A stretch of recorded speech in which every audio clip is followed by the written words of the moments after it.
Hey, welcome to Blackopolypse.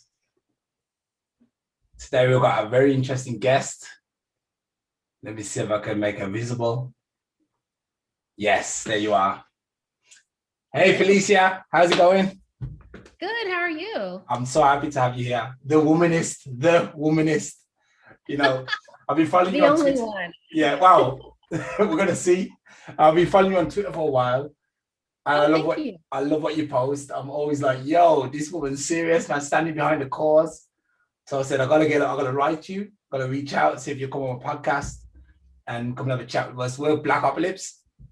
And I'll give you a quick lowdown on what we're about, why I started this podcast, because I feel like there's not enough Black outlet. It's not solely for Black people, because I don't want it to be a bit, ultra, but it's meant to be to give an opportunity for a lot more Black people to come onto a platform and tell their story, because there's a lot, there's a lot of the other races, media's, they're, abundant, but we seem to have nothing. So I thought I'd start this.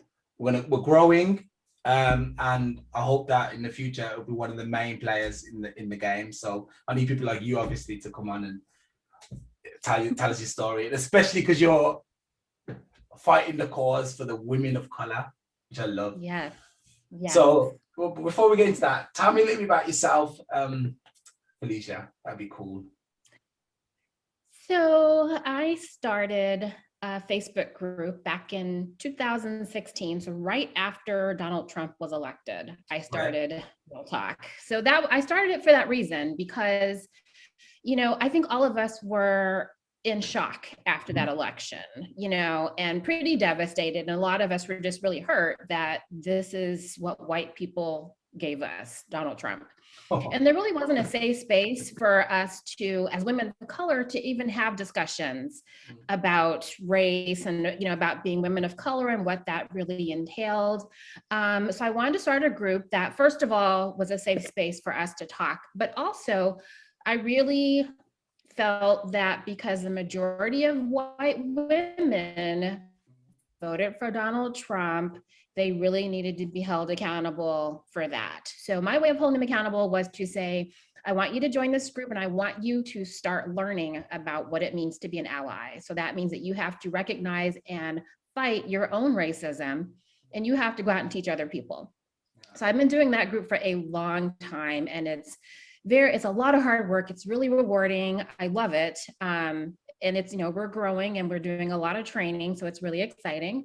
Yep. And I just got a book deal, which I'm super excited about. Just got a book deal that I'll be, I'm working on right now. It's going to be released hopefully in about a year. And it is a White Allies Handbook, so that white people know how to be real allies to Black women. So I'm working on that. I'm really excited about it. You'll see a lot about it in Twitter. I tweet about it all the time. So that's what I'm doing. And I'm also an educator. My paying job is an educator. Are you like a teacher or? I'm a librarian. Oh, wow. Well, even better. Even better. We need more librarians in the community. I can't even say the word anymore. I'm so busy learning all these different languages. So I actually started to unlearn English and learn another language. It's stupid. So librarian. I'm going to try and mix that up. Okay, so we'll talk a little bit about your book later, of course. It's very interesting that. But we'll start off with tell us a little bit about the Womanist title that you have. What does it mean? So womanist, everyone hears feminist. Feminist, yes. And the problem with a lot of times when you hear the word feminist, first of all, it's really mainly white women that call themselves feminists. And they really look at it through a white lens. They're not really thinking about feminism related to other women, other than white women, other than straight white women, other than non-men. I mean, we have to put every community into the title of feminist. And so I call myself a womanist, and that is a term that Alice Walker actually coined. And what it means is that I'm recognizing that feminism has to be intersectional. So I choose to recognize that every intersection, whether it's, socioeconomic, race, gender, any inequalities, all of that has to be factored into the definition and the fight. And it's very lacking in white feminism, which is what, I call feminism is white feminism. It really is. So I say womanist because I really want to make sure that people understand that my fight is for all women. Yeah. I actually wonder, didn't the feminist movement, it was actually started by African American women, wasn't it? And it was hijacked, I believe.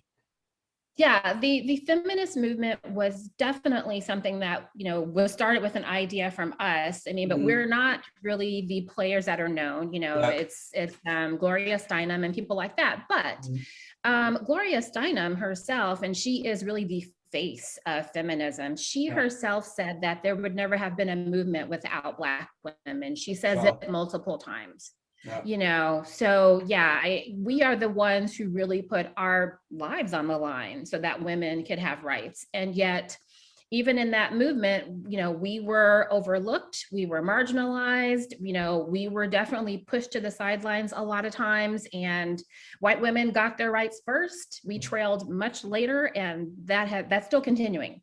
Yeah, it's actually a pretty sad thing, actually, because when I look what Black women suffer in all like corners of the globe. Like when you look at advertising, they're never a part of that. They're never recognized for anything they do, and it's really sad. So we need more people to, like you, obviously, to bring this to the forefront and show everybody else that actually Black women have a major role, especially in the family. I think, like, I was raised with just my mum, and then I had like 5 sisters, and I saw how strong, especially women of color, but Black women are or can be, because they have to be. There's no choice. Their men have been stolen away from the community in a lot of places. Obviously, I'm raised in England, but my dad wasn't around because of his own problems. But in America, I know a lot of the males go into jail. They get stolen from the family, or they're told basically, if you stay at the home, we won't give you any help. So it's better for you to leave. Right. Yeah. Right. So like when you look at the Black woman, we're powerful, and we have to be. And, I think that, white society looks at the Black family as, men who just don't want to be fathers, or men who just don't want to be part of their families. And that is not necessarily true, because if we're looking generationally at what happened, when our ancestors were slaves, what happened? We were sold off. Families were sold off. And so I think the foundation of family was just taken from us. And we're still really trying very hard to get it back. So there's a lot of reasons why Black families are broken up. My dad was not really around either, so I completely get that.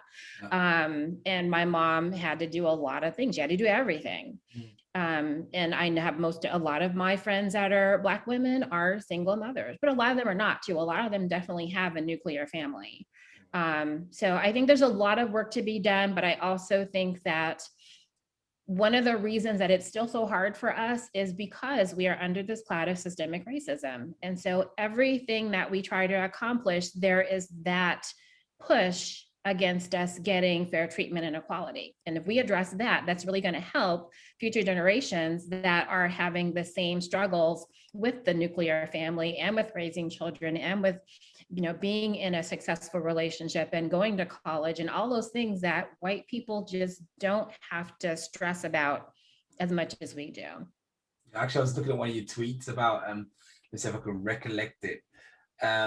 You were saying basically, white people will always, like, if they say something racist, then they'll try and turn it and say, actually, I wasn't being racist because we have this problem too. And I just had this situation actually where a guy tried to compare racism with me because I live in Germany.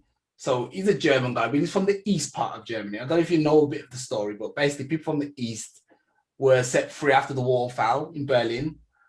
And when they started, coming back over to the West, a lot of the Westerns weren't happy. They were like, yeah, you Eastern guys. So they, consider that racism. But I was like, look, first of all, you've only had it for about 10, 15 years since the wall fell. And then, if a race war ever broke out, you'd see how quickly you'd be absorbed into the West.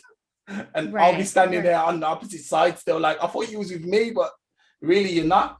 So there's, I was reading that on your tweets and that reminded me of that I went through just a couple of days ago. Yeah, I just tweeted that today, and I got a lot of white people who I think are really trying to be allies who basically said, oh, I've said that, or I've heard it, you know, that as soon as we talk about white privilege and white supremacy and racism, white people want to say, well, my life was hard too. So I did not benefit from white privilege. And part of it is that they don't understand what it means, but part of it is they don't want to understand. You know, so we have to really push back on this idea that white people are somehow just unknowing of what they do. They know what they do. They just choose to downplay it and they choose to ignore it. And we have to call them out. And that's a lot of, you know, the work that I do. And also one of the reasons I tweet out a lot of things to white people is just to get them to think. Think about the ramifications of what you do and what you say and what you don't say to, you know, for us, for Black people, for people of color. You know, we're the ones suffering when you decide to perpetuate racism or to ignore it. Yeah, definitely. Have you read that book, Why I'm Not Gonna Discuss Race with a White Person? That's not the right title. Yeah, there are a lot of those books out now. Yeah, and you know, I am of the opinion that, you know, I choose to educate white people. I don't do it 24/7 because really mentally I just couldn't do it. I couldn't, because they just do horrible and say horrible stuff. So I don't do it all the time. But I tell white people on a regular basis, don't expect people of color, Black women, to educate you. That's not our job. You're asking us to give you free labor that is really painful. Like, I don't want to talk to you about my experiences with racism. They're painful, you know, and I don't know how you're going to respond to me. You probably won't even believe me. And that's another problem. You're going to say, well, did it really happen that way? Are you sure? Maybe you're overreacting, you know? So I tell them, if you expect an education from a Black woman, first of all, there are plenty of us who are doing this work with workshops and classes and things that you need to pay to attend. So you pay for that labor. Don't expect it for free. That's offensive to think that it's such a unimportant education that it's not worthy of money or time or effort or anything. You know, that's not what this work is. It is valuable, and they have to start realizing that. I actually think they should introduce these classes into school. I think the stuff, like when I look at the school system, I think to myself, they don't teach anybody anything properly. You know, I learned about emotional intelligence. That's something that should be taught in school, but they don't teach people emotional intelligence. They just teach people, look, go and press this button, 1 and some stupid pointless letters, and you'll be good. But the real stuff where you can go and get along with each other and people and, you know, figure out this existence together. Nah, we don't want all that. We're just going to make sure you make some money. Some of you make money, which is massively in favor of white people anyway. When you look at, you know, I always say, when you look at the brown countries, it's poor. The more lighter it goes, it gets richer and richer. Right. You know. So, but I'm not going to say, sorry, I'm not going to discredit and say all white people have it easy, because there is some places where people are white and they have it poor. But, you know, we're talking about the countries that have at the moment, and not, but we're in the countries that have, like America, Germany, England. You know, carry on. But even the people who are white and are coming from poor countries, they could come here and no one would ever know that. They don't have brown or Black skin. They would just think, oh, this is a white person. You're already going to have that privilege from the time you step off that plane. No one's going to know your background. You know, with us, they assume our backgrounds. So, you know, you can be multi-degreed and still be pulled over by the police and beaten and killed and what have you, you know, so that privilege is always going to be there, you know. And as far as, you know, education in this country and perhaps in England too, probably in England too, you know, it's a very white focused curriculum. No history. So, yeah, there's no history for Black people. I mean, I learned the smallest amount about slavery you can imagine. Like, it was the tiniest part of my education. You know, I didn't know anything about the history of prominent Black people. You know, I didn't know a lot about the civil rights movement. I knew what it was. I knew about Dr. King, but I didn't know about any of the other people. Yeah. I didn't know about the children involved. No one taught me until I was older, or I taught myself, you know, and you think about why is that? Why is that history, which is a huge part of this country and the reason why we have so many problems, because that racism has gone through every generation up to present time. Why is it that that history is not taught? And like you were saying, along with that, children need to understand what it means in this country to be white, and what it means to be Black, and what it means to be brown, and the challenges that we face, and why it's so unfair that you can be born in this country with Black or brown skin and already have 3 strikes against you for the rest of your life. Yeah. Do you think there's an element of shame is why they don't teach us? Because like if you think about it, some of the stuff, like some stuff I didn't know before, like they used to feed our babies to the crocodiles and hang the people up. And weekends, it was a weekend thing, just hanging people up. And like, can you imagine? It's the same with the Germans. The Germans, like, they're so ashamed of the war and what happened, they tend to not want to talk about it. But it happened, you know. And the worst thing is, we never got paid. We never got no, you know, what do they call it? ADOS. Reparations. We never got no reparations. No one gave us some money, or no casinos, or no good jobs, or a bank, or an insurance firm. They just were like, "What you guys? We'll give you a prison." They gave us a prison, put us in it. That's it. Same here. Yeah. Same here. Yeah. And as for history in England, because I was raised in England and then I moved to Germany. I'm trying to get to. I know. I'm sorry. Talking to a woman of color. I'm so sorry. I didn't mean to go to these countries. I really want to be in Africa or Brazil. I'm trying my best, I swear. As soon as I get the chance to be in Africa or Brazil, I'm gone. I'm done. Yeah. I hear ya. It's I think it's very frustrating to listen to the experiences of Black people and Indigenous people in my country so downplayed, like, you know, well, that was generations ago. You should be fine now. You were never a slave. You were never on a reservation. Reservations still exist, by the way. So there are still people on reservations here. But, you know, just to downplay that every generation is affected by what happened, you know, hundreds of years ago. And it's infuriating to me that, that's not taught. We don't learn about it. And also, you know, we're not hearing about the effects of that to the extent that anything's being done about it. It's just like, oh, well, you know, there's definitely racism, but we still think you can just work hard and then you'll be okay. And that's not what's happening. It's not what happens. That's not what's going to happen. Things have to change. The hard work part, we do that. We are hard workers. That's true. We never recognize never recognize us though. They'll say you guys are lazy, you never sit on the porch all day, you don't get jobs. I don't know, especially in Europe. So I can only speak about Europe. I don't know what it's like in America. And I'm sure you got similar. I'm sure you've got problems, like I don't know what the ghettos are like, but I'm sure you got problems there. Just like, but then again, you can say the same thing for the European equivalent. There's people here who don't work and they just go and chill. I've worked since I was able to work. I've worked, you know.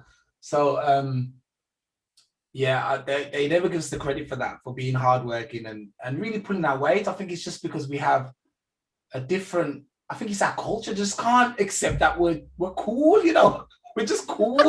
You know, look at our hair. Look at us. That's it.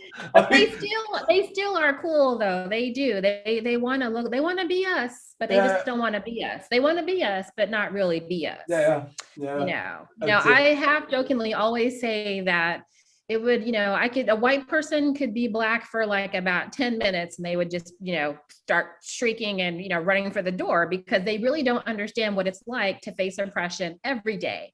Absolutely every day, and to be marginalized every day, and to have the things said to you by people like them. When I tell people that, you know, yes, I have a couple of college degrees, they're like, oh, Really? They're just so shocked that I went to college. Yes. To college? Yeah. And it's like, Not oh, prison. yeah. Was it in prison? I haven't been in prison. Was it? Yeah.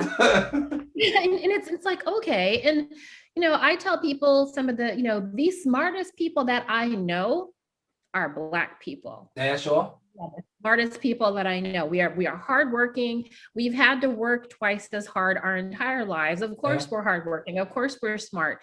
We're adaptable. We have to be. Yep. Have to be, and we're very, very protective of each other. Which is great. We will fight for each other. We stand up for each other. One thing that I say a lot to white women is, I say, why is it that you have no idea what a sisterhood means? Because none of you support each other the way that Black women support each other, and with them, it's a big competition to see, who can, I guess, I don't know, marry the best or make the most money. It's just a huge competition with them. And with us, it's like we know how much we have against us, and we know how much we have to fight for equality. So of course, Black people are like, yes, we are in this together. We got to help each other. And I tell white people, white men do that though. White women don't do that. White men do that a lot. They are very good at helping each other up because they want to keep the status quo. That's the way of getting us to stay exactly where we are. White women, not so much. White men have it down to a science. Okay. What are the issues facing the women of color? What are the issues? What are the main issues? Oh my gosh, so many. Just give us like the short version.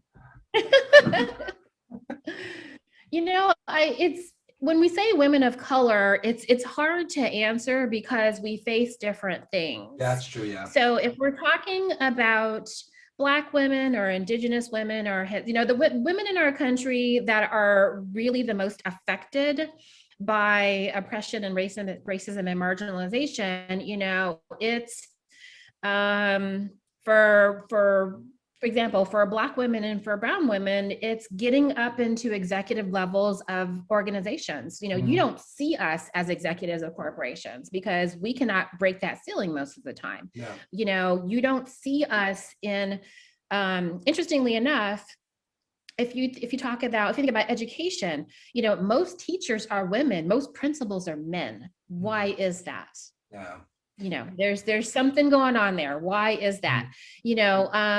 A lot of it is, a lot of things that we face, are because there's still the idea that women are weaker, we're more emotional, we really can't handle a lot of pressure, which is hilarious because we handle a lot of pressure, so we definitely face the idea that we are the weaker sex, which, I am like, we are in no way the weaker sex. No, definitely not. That is not what's happening. Not what's happening here. So, we're facing the oppression of just being looked at as just as capable as a man. We're still facing that. We're still facing getting paid equally to men. And this is 2021. We're still trying to get equal pay, which is crazy. It's absolutely crazy. And when you're talking about voting rights, that's affecting, a lot of Black people in this country. And I think, it's probably disproportionately Black women because a lot of the places that, especially in Georgia, a lot of the places that are marginalizing these communities and taking away polling places, these are older people. A lot of them are older Black women who are trying to be able to vote. So we're fighting. We're still trying to get the Voting Rights Act passed. John Lewis's Voting Rights Act. We're still trying to get that passed. 2021. I am absolutely horrified that we still don't have something in place to protect our rights to vote. I'm not familiar with the John Lewis Act. I don't know what it is. So John Lewis, who, he passed away recently. You know who that is though, right? John Lewis? I just know he's got a lot. There's a guy called John Lewis in England. He's got a load of buildings. I thought it's the same guy. No, not the same guy. So John Lewis in our country is a civil rights icon. He marched with Dr. King. But he was also a politician for many years. He recently passed away, and he had basically had the Voting Rights Act, which was in place just to ensure that we had the proper protections to be able to vote. And we are still trying to get that passed.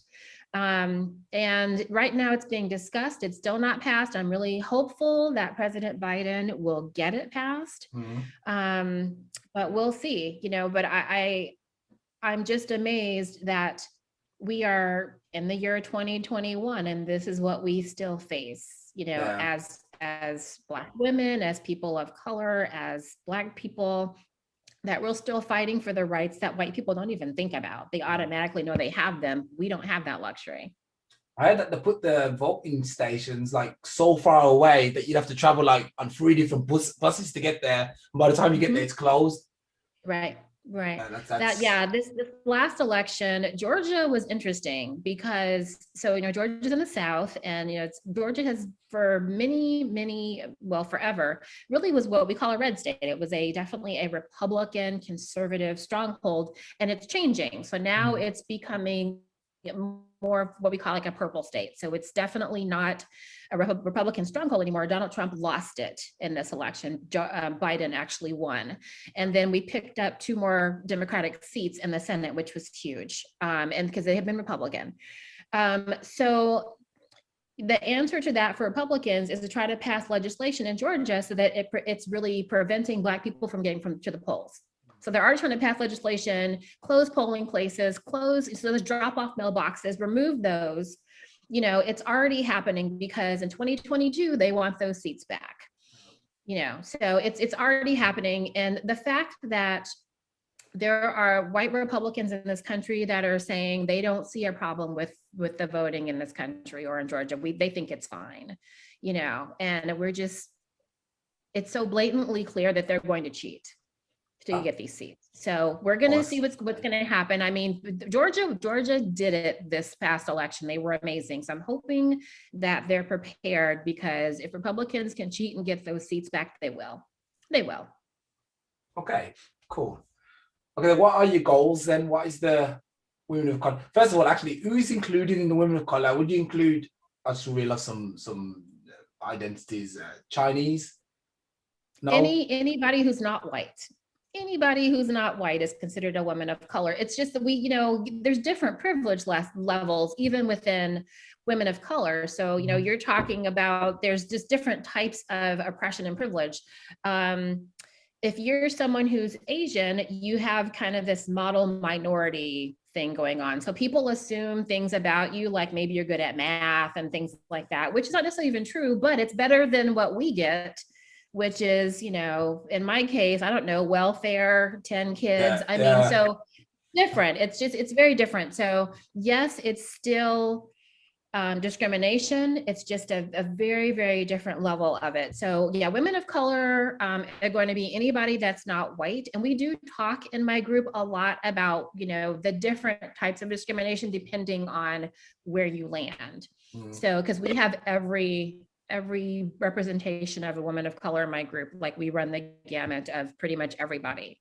Yeah, because I always feel like with Asian people, like, obviously the ones who've come over to set up in America or the West, they seem to go under the radar a lot, so no one seems to pick on them every now and again. But they're equally as hardworking. I'm not going to take them that away from them. They work really hard.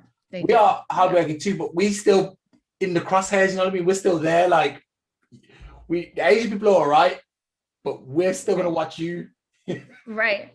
And it's because, we have that history that white people still believe. They still believe that, we are somehow inferior, and that, we are not equal to them, and we are not able to succeed on their level. And so that affects everything. It affects policy. It affects, education. I mean, it has a negative effect on everything.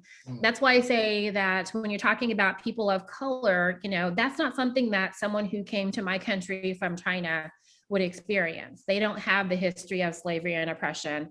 They're not indigenous. They were not, their family was not, or is not on a reservation, so it's just much different. So, I can talk about women of color, but I always have to say it's just going to be a different experience depending on who you are. Yeah. I also feel like the system's built that way, to be fair. It's built to keep us kind of down. Right. I think that's something called redlining. You know about redlining? Redlining, yes.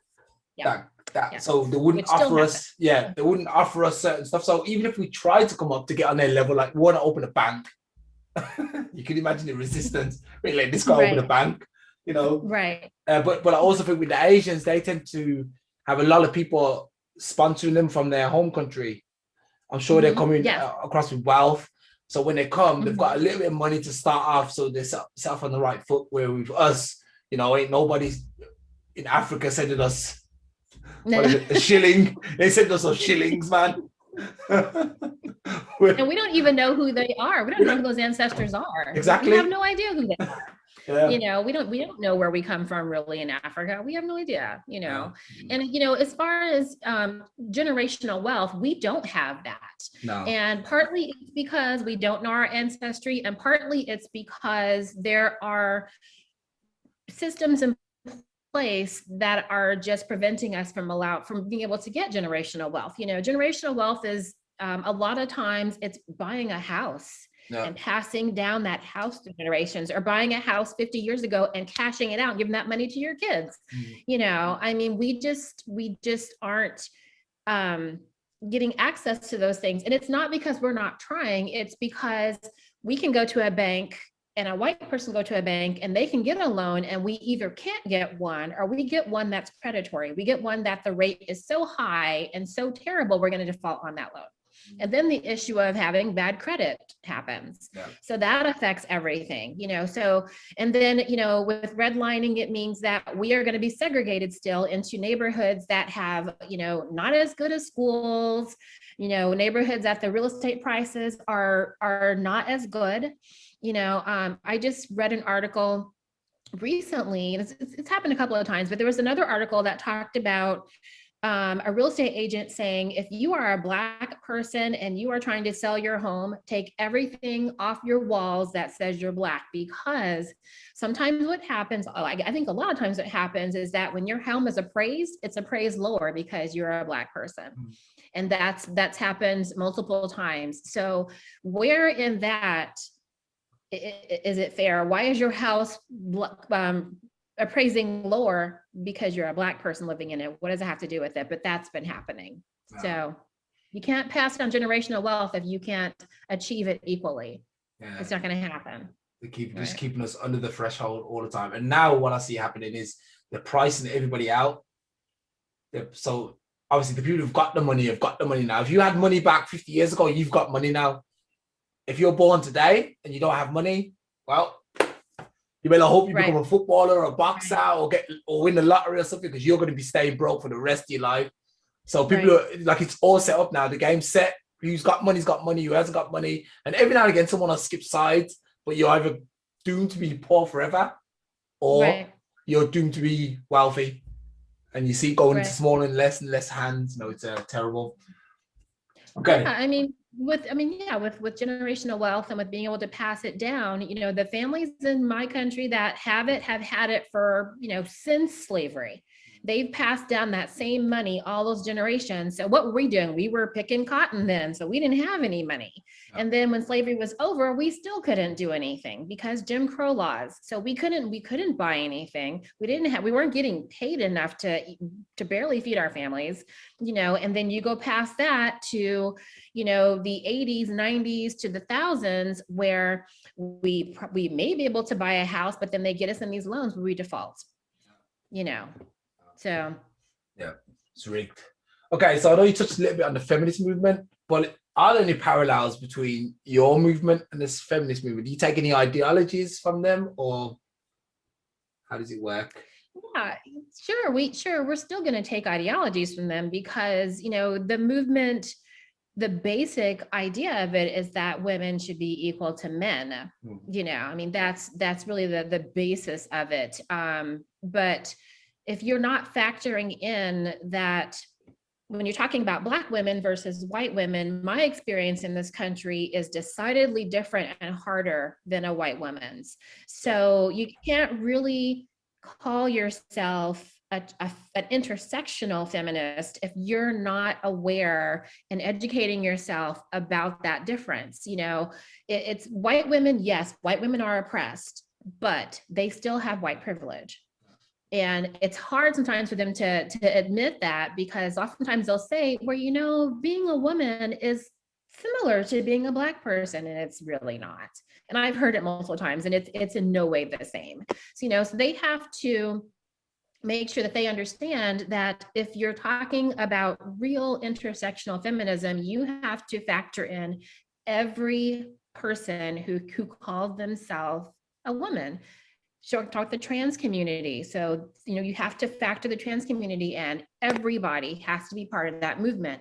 If that's not the case, then in my opinion, you're a white feminist, and I don't really have use for that. I'm not interested in that. So the struggle has to be for all of us. It can't just be for white women and their white women ideas. That's not going to work.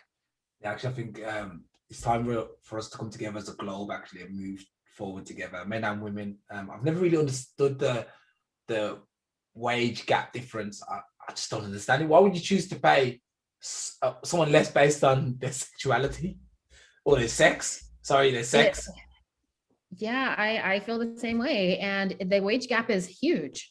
It is huge, you know, and it's bigger for Black women, obviously, than white women, but white women, there's a wage gap between them and white men also. And the fact that that is still a problem is highly offensive. You know, if you talk to people who try to excuse it and say, well, it's because women leave the workforce to have children, not all of us, and we're still making less. So next excuse, not everybody left the workforce to have children, you know, so, or it's because, you know, oh, somehow we're just not as good at that job as the man is. And it's no, that's not the case either. And it definitely has to be addressed, because there is no reason for women to be paid, you know, 30 cents, 40 cents less, you know, an hour, you know, it's crazy, than men, you know.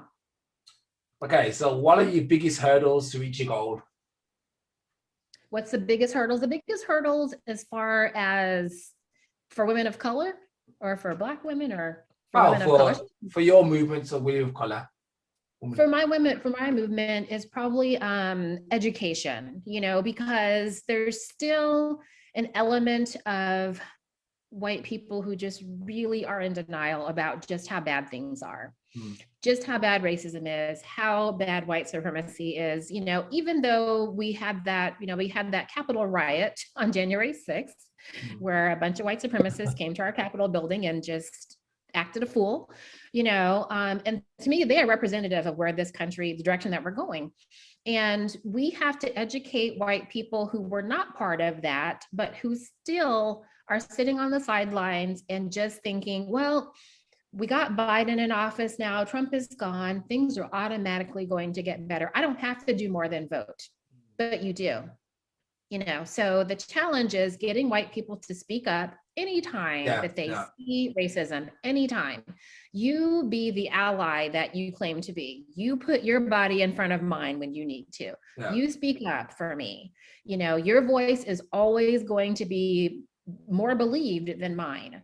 You know, you pass the mic. So if you're in a position of power somewhere, you bring me along with you and you pass the mic so I can talk about my experiences and tell my stories. You know, and that's a challenge because, you know, white people love being comfortable. They don't like to put themselves out. So, you know, we're really trying in my group and also with my book, we're just really trying to get them to understand that you can be uncomfortable and live. I can experience racism and die from it. You know, it's a funny thing you're saying that, because a lot of white people think as soon as you say to them, you know, what you said or what you done was sort of complicit to racism, you kind of involved you being racist because you didn't jump in and help, they automatically think they're bad people, you know. And it's like, look, not all racist people are bad people. The problem is you could just say a joke which is racist, but you don't know that you're being racist, you know. Just because you think, when you're racist, you think of a guy who's got a skinhead or, you know, like a cross on there, you know, they're beating up black people on the daily. That's not it. racism is the small things, you know, and everyone's complicit to that who doesn't defend and become anti-racist, so to speak. So that's what I think.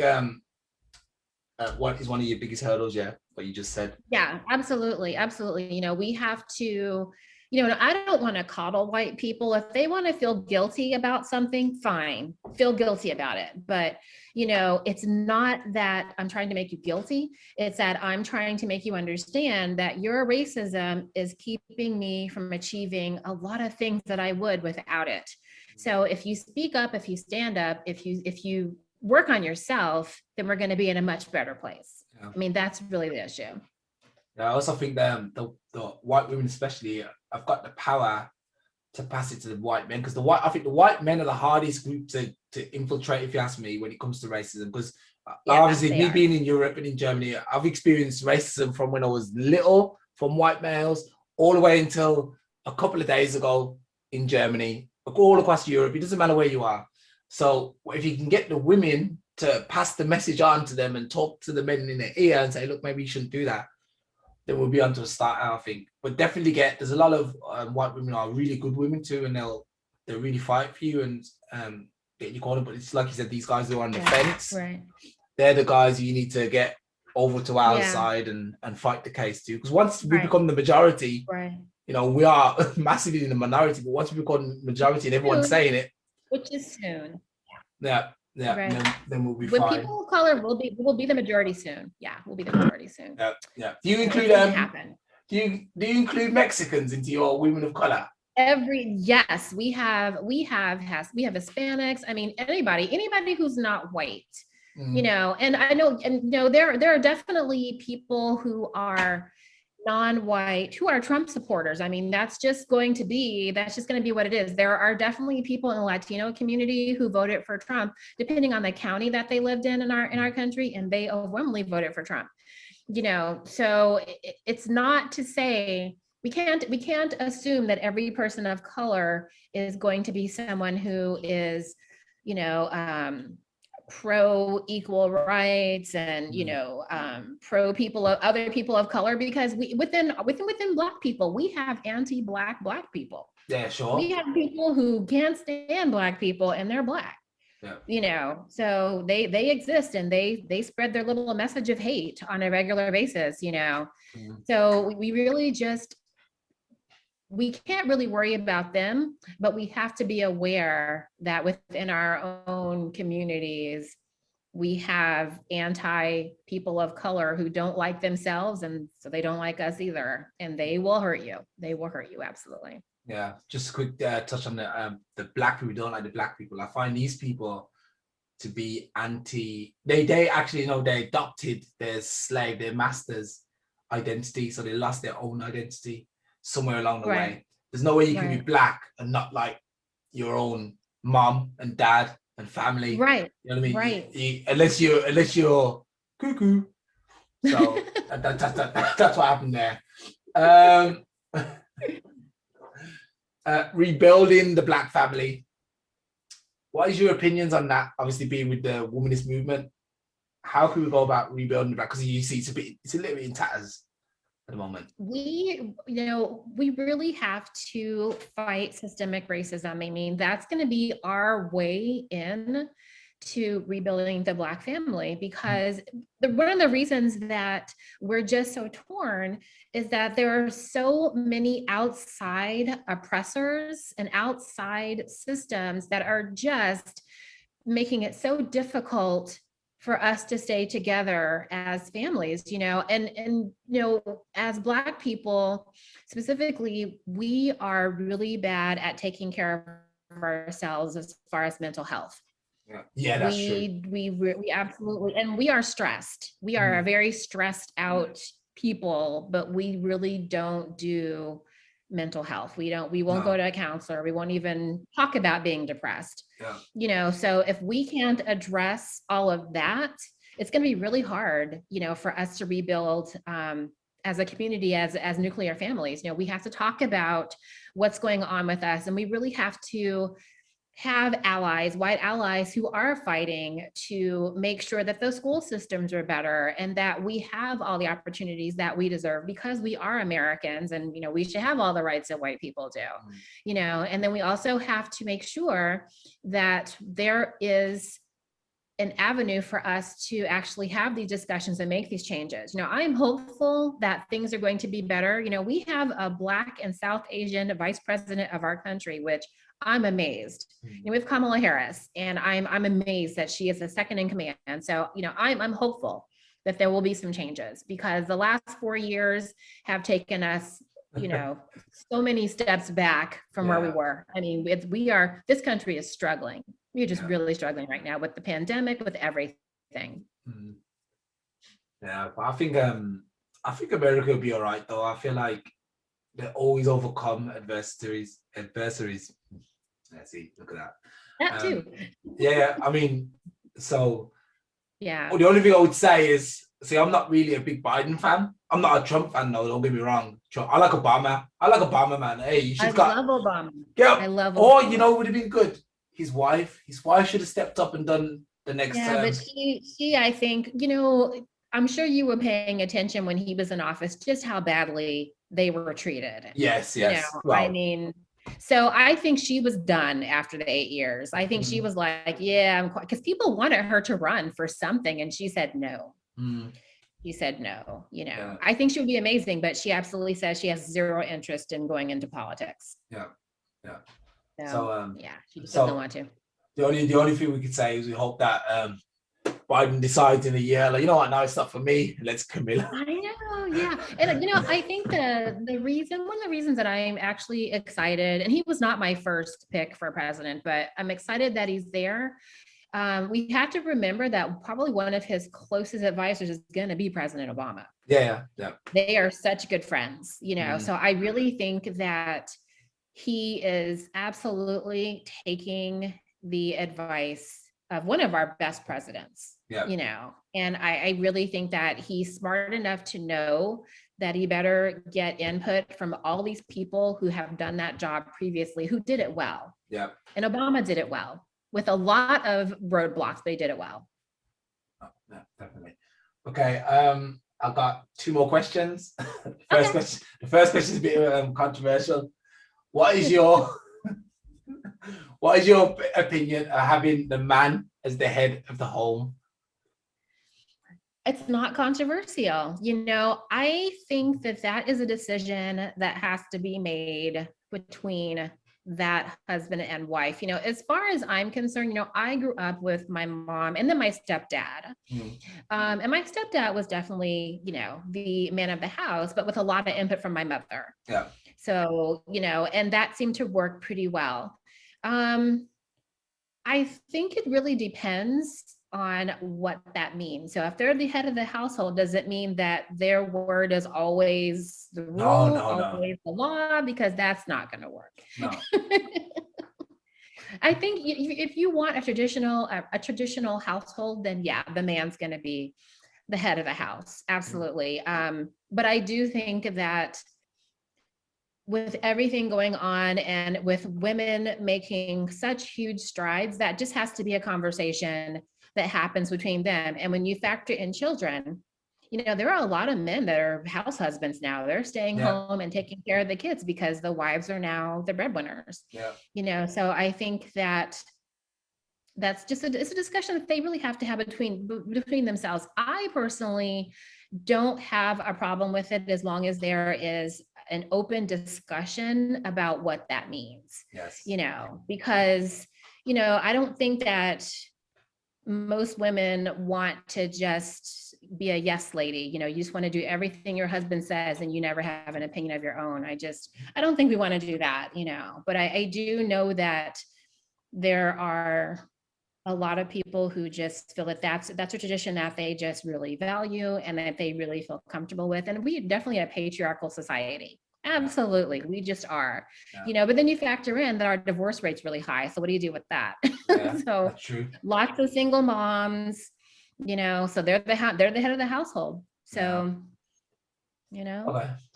The second thing is, I see you're quite natural. I love it. What about ushering the new year? I love it. I love it. I'm sorry. I love it. I love it. What do you think? Is it time that we ushered in a Black beauty standard? It's happening. Is it happening? It's already happening. Yeah, I think it's already happening. You know, I grew up straightening my hair. My mother was very much like, oh, gotta press this hair and gotta perm this hair. So, you know, I grew up with all those chemicals. You know, I went natural like 25 years ago because I hate the chemicals. Okay. And I went natural at a time that it was not popular. Had a lot of comments from particularly Black men that they did not like my hair. So, you know, that was really hard, but I stuck with it. You know, I think now there's definitely a natural hair movement, and I love your hair. And I just think that I love it. It's so pretty. You know, I think that we're finally getting to the point where we can embrace every texture, every coil, every kink, all of it, you know, and really understand that we have beautiful, versatile, African hair, you know, and I'm hopeful that it's going to keep going, because you see now, even on TV, remember on TV, even like 15 years ago, you didn't see any natural hair, none. No. You see a lot of it now. We're seeing a lot more of it now. So I think that the standard is changing. However, even within the Black community, there's still this idea, you know, amongst particularly older Black people, that if your hair is not kinky, it's so much better than the kinky hair. Yeah, I don't know what that's about. Yeah, I don't either, because I'm like, I don't know about that. But yeah, I grew up with that. So, you know, it's changing. And I think it's taking people going natural and having whole discussions about what it means, you know, and how transformational it is. You know, when I went natural, you know, it was kind of terrifying. And then it was like, this is so freeing, because I'm not attached to thinking that my hair has to be straight to be beautiful. It's beautiful just like it is. You know, and I'm hopeful that little girls coming up now are seeing that they can wear their hair just like it is, you know, or they can install some locks, or they can install some braids and be beautiful, and not think that, oh, my hair is not straight, so it's not really pretty, it's not acceptable. I think it's also educating white America, white people in general, that our hair is not less professional because it doesn't look like yours. We don't want our hair to look like yours. Our hair grows out of our head like this, just like yours does. You know, and there's some states in our country that have actually passed laws saying you cannot discriminate against people for their hair, because it's been happening so much. And the fact that you have to pass a law that says this hair is professional. You know, it's crazy. It's crazy. It's offensive. I mean, you know, it's changing. I think it's definitely gathering momentum. You know, you can now go to natural hair salons that only do hair that's not processed, which is amazing. You know, that didn't used to happen. You know, you can, I mean, I make a point when I see particularly a Black woman with natural hair, I always say, sis, your hair is beautiful. Your hair is beautiful. I want them to know, I see it. I see what you're doing there. It's beautiful, you know, because we need that. We really need that empowerment. Definitely. Yeah. So I'm all for it. I'm excited about it. I hope it keeps going. I think that the more we normalize it, the prouder we can be of just who we are as people, just as we are as a people, with whatever our hair looks like, it's all beautiful. All of it's beautiful. And that's why I decided to grow my hair out, because I want people to realize my hair is not like yours, but I like my hair, and you're going to like my hair too. I'm forcing people to like my hair. Trust me. How many comments? Because you're not going to change it. I'm not going to change it. Yeah, you're not going to change it. Yeah. Look, and don't touch it though. But don't touch it. No, not at all. What I was going to say was, it was Michael Jackson who started this. It was Michael Jackson's fault. No. What? Look, I was going to say. I'm trying to think. You said you got a lot of comments about it from Black guys. Trust me, I'm in Germany, man, where they don't know. There's like 5 Black people. That's it. I'm like one of the only ones, and you don't know what comments I get every single day. I still get. Can I touch your hair? Oh, look at that.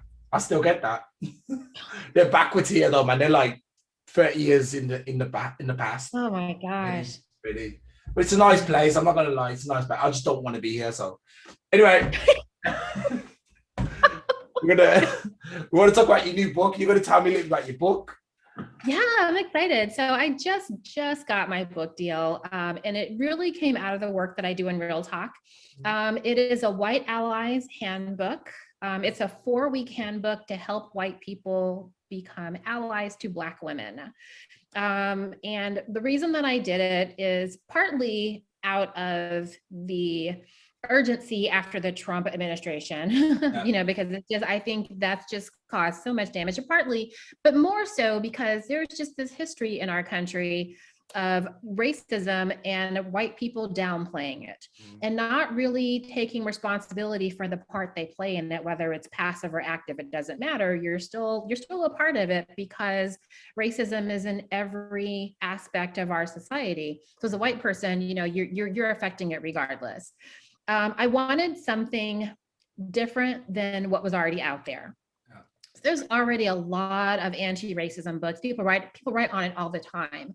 But what they don't do is they don't provide like hands-on actions, lessons, questions that are really going to make them delve into learning about their own racism, how they perpetuate it, how they can fight it, what it means to be an ally, what it means to support Black women, what it means to be uncomfortable, and why that's important that you seek out being uncomfortable when you're an ally. So I have very actionable things they can do to grow into being an actual ally, and there was really nothing out there like that. And it was something that I just felt like, we're missing this. We can't keep telling people, go read this book that's theory about racism, but there's nothing actionable in it. So how do you learn to do it if you don't do it? So that's why I am writing the book. I think it's also important because, like I said a bit earlier, a lot of white folks don't know that they're being racist. They don't know what racism is. So you got to explain it to them, saying this is racist. Don't say it, don't say that. You're not racist. Simple ABC. So I think sometimes you need to hold their hands and walk them through the process. And part of it, and part of the reason I'm doing it too, the way I'm doing it, I'm setting it up that they help each other. So it's, I tell them throughout the book, you need to have an accountability partner, or what I call an affinity group. So a group of white people that you can work through that book together, because how harmful would it be if you had to hear all their terrible racist stories about things they've done? I don't want to hear that. I don't want to hear that.